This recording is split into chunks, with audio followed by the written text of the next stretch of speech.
Terima kasih masih bersama kami. Lingkaran Survei Indonesia LSI menyebutkan mayoritas publik ingin mengetahui program Capres 2014 dibandingkan Capres yang sibuk membicarakan tentang mitra koalisi. Hal tersebut diketahui berdasarkan survei yang dilakukan LSI pada tanggal 15 hingga 18 April 2014 lalu terhadap 1.200 responden. 9%, jadi angka yang tertera kepada responden pemilu presiden dan wakil presiden. Peneliti Lingkaran Survei Indonesia atau LSI, Ardian Sopa, mengatakan sebanyak 63,80% responden mengaku tidak mengetahui program Capres 2014. Begitu pula halnya dengan responden yang tinggal di desa dan di kota. Untuk responden yang bermukim di desa sebanyak 68,50% mengaku tidak mengetahui program Capres. Hal yang sama juga terjadi pada responden yang bermukim di kota, di mana sebanyak 55,80% mengaku tidak mengetahui program Capres. Hal serupa juga terjadi untuk responden dengan tingkat ekonomi menengah ke bawah, ekonomi menengah dan ekonomi menengah ke atas, serta responden berdasarkan tingkat pendidikan yang mengaku tidak mengetahui akan program Capres 2014. Dari survei tersebut, Ardian mengungkapkan sebanyak 65,70% responden menginginkan Capres bicara program dibandingkan membicarakan tentang mitra koalisi. Adapun program yang ingin diketahui publik dari Capres 2014 meliputi program politik, program ekonomi, dan program budaya.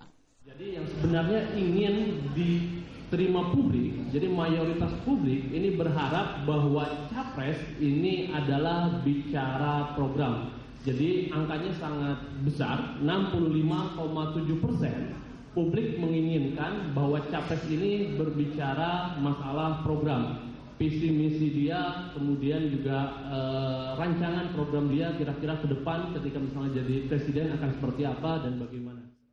Survei ini dilakukan LSI pada tanggal 15 hingga 18 April 2014 lalu terhadap 1.200 responden.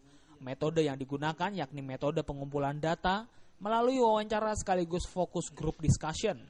Sedangkan metode pengambilan sampelnya lewat multistage random sampling dengan tingkatan kesalahan sekitar 2,9%. Dari Jakarta, Maria Magdalena dan Wahyu Sadiatmoko melaporkan. Gedung laboratorium komputer milik Sekolah Menengah Kejuruan Negeri 3 Kota Palu, Sulawesi Tengah di Jalan Tanjung Santigi, Selasa dini hari ludes terbakar. Puluhan unit komputer dan server tidak dapat diselamatkan.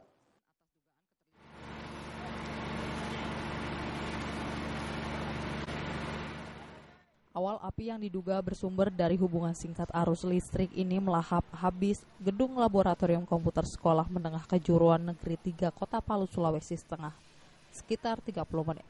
3 armada pemadam kebakaran Pemkot Palu yang tiba di lokasi kebakaran menyiram api yang membesar. Penjaga sekolah Sugita mengaku melihat api sudah dalam keadaan membesar, lalu meminta tolong masyarakat sekitar dan memanggil pemadam kebakaran. Masyarakat sekitar sekolah berusaha membantu memadamkan api dengan peralatan seadanya. Dalam gedung laboratorium komputer ini terdapat puluhan unit komputer, server, dan ruang guru komputer. Hanya beberapa unit komputer saja yang bisa diselamatkan setelah api berhasil dipadamkan. 12 malam ini? Iya. Ini ruang apa ini? IT, Pak. Ruang IT? Iya. IT ya? Iya. Berarti komputer habis Pak di dalam semuanya? Komputer habis Pak di dalam ini. Apa ruang praktek ini dalam? Atau peralatan apa? Bukan, peralatan. Iya, ruang guru juga, ruang guru IT. Iya. IT ya? Kerugian yang ditimbulkan akibat peristiwa ini diperkirakan mencapai ratusan juta rupiah. Polisi dari Polres Palu masih menyelidiki penyebab terjadinya kebakaran dan akan melakukan olah tempat kejadian perkara. Dari Palu, Sulawesi Tengah, Rahman Takdir melaporkan. Tidak hanya di Palu, peristiwa kebakaran juga terjadi di Medan, Sumatera Utara. Selasa siang, sebuah rumah berlantai 3 di Medan dilalap si jago merah. Rumah yang difungsikan pemiliknya sebagai tempat kos-kosan tersebut terbakar setelah diduga sebelumnya terjadi hubungan pendek arus listrik.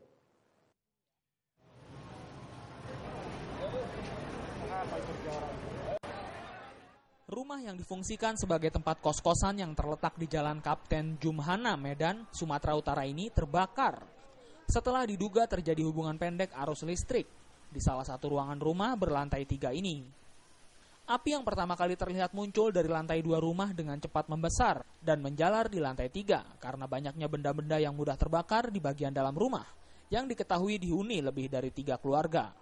Bahkan, akibat cepatnya api menjalar ke sejumlah ruangan, sejumlah penghuni rumah nyaris terjebak sebelum akhirnya berhasil diselamatkan petugas pemadam kebakaran Kota Medan yang datang dengan menggunakan 10 armada pemadam kebakaran.